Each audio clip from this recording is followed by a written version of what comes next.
மாநாட்டு பணி பார்த்தீங்கன்னா ரொம்ப தீவிரமாக நடந்துட்டு இருக்கு. இந்த மாநாட்டு திட்டத்தில் பார்த்துட்டு இருக்கோம். சுற்றி பார்த்தீங்கன்னா பல்வேறு விதமான அந்த மாநாடு பணிகள் நடைபெற்று கொண்டிருக்கிறது. குறிப்பாக மேடை அமைக்கும் பணி, விஜய் அவர்கள் நடந்து செல்வதற்கு அந்த ரேம்ப் வாக் நடந்து செல்வதற்கான மேடை அமைக்கும் பணிகள்ன்றது எல்லாமே அமைஞ்சிட்டு இருக்கு. குறிப்பாக அந்த மாநாட்டில் என்ன ஒரு சிறப்பான ஒரு விஷயம், மற்ற எந்த ஒரு மாநாட்டிலும் இல்லாத அளவிற்கு இந்த மாநாட்டில் சிறப்பான ஒரு விஷயத்தை கொண்டு வந்திருக்காங்க.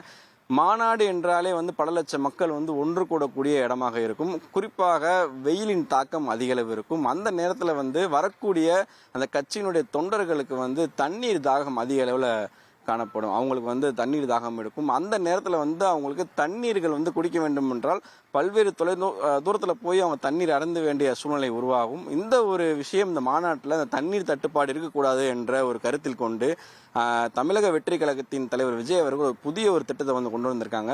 குறிப்பாக பார்த்தீங்கன்னா ஒரு மிகப்பெரிய ஒரு ஆர்ஓ பிளான்ட்ல மூலமாக அங்கேருந்து டைரெக்டாக ஒரு ராட்சச தொட்டியில் தண்ணீர்கள் நிரப்பப்பட்டு இந்த மாநாட்டில் காலை முதல் இரவு வரைக்கும் பார்த்தீங்கன்னா தண்ணீர் பற்றாக்குறை இல்லாமல் தொண்டர்கள் இருக்கிற இடத்துக்கே அந்த தண்ணீர் விநியோகம் செய்யும் அளவுக்கு ஒரு திட்டம் வச்சிருக்காங்க. குறிப்பாக அந்த மாநாடு திட்டத்தில் பார்த்தீங்கன்னா பாக்ஸ் போட்டு எல்லாத்தையுமே உள்ள அமர வைப்பாங்க. குறிப்பாக 90 பாக்ஸுகள் இங்கே அமைக்கப்பட்டிருக்கு. இந்த 90 பாக்ஸுகள் அமைக்கப்பட்டிருக்கக்கூடிய அந்த இடத்துல பார்த்தீங்கன்னா சுமார் ஒரு 10,000 அடிக்கு பைப்பு வாங்கப்பட்டிருக்கு. அந்த பைப்புகள் மூலம் பார்த்தீங்கன்னா பூமிக்கு அடியில் அந்த பைப்புகளை வைக்கப்பட்டு அந்த பைப்புகள் மூலமாக ராட்சச தொட்டியிலிருந்து தண்ணீர்கள் கொண்டு வரவைக்கப்பட்டு 750 குழாய்கள் மூலம் தண்ணீர்கள் அவங்க இருக்கிற இடத்துக்கு அந்த ஒவ்வொரு பாக்ஸுக்கும் பார்த்தீங்கன்னா 5 முதல் 10 வரைக்கும் அந்த குழாய்கள் போடப்படுது. அந்த குழாய்கள் மூலமாக அவங்க பாக்ஸில் இருந்த இடத்துலேயே வேற எங்கேயும் மலைந்து போகாமல் பாக்ஸில் இருந்த இடத்துல இருந்தே அவங்க அந்த தண்ணீரை குடிக்கிறதுக்கான ஏற்பாடுகள் செய்யப்பட்டிருக்கிறது. இந்த ஏற்பாடானது இந்த மாநாட்டில்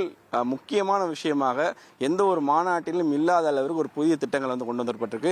சுமார் 520 ஏக்கர் பரப்பளவில் அந்த மாநாட்டுக்கான இடங்கள் அமைக்கப்பட்டிருக்கு. குறிப்பாக 2 இடங்கள்ல பெரிய அளவில் 200க்கும் மேற்பட்ட ஏக்கர்ல இந்த பார்க்கிங் ஏற்பாடுகள் செய்யப்பட்டிருக்கிறது. மேலும் இந்த மாநாட்டு திடலுக்கு உள்ளே மட்டும் தண்ணீர் ஏற்பாடுகள் செய்யாமல் வெளியே பார்த்தீங்கன்னா 5000 லிட்டர் கெப்பாசிட்டி இருக்கக்கூடிய சின்டெக்ஸ் தொட்டிகள் மூலம் பார்த்தீங்கன்னா கிட்டத்தட்ட 200க்கும் மேற்பட்ட இடங்கள்ல தொட்டிகள் வைக்கப்பட்டு அங்கும் இந்த தண்ணீர்கள் அவர்களுக்கு கொடுப்பதற்கான ஏற்பாடுகள் செய்யப்பட்டிருக்கிறது.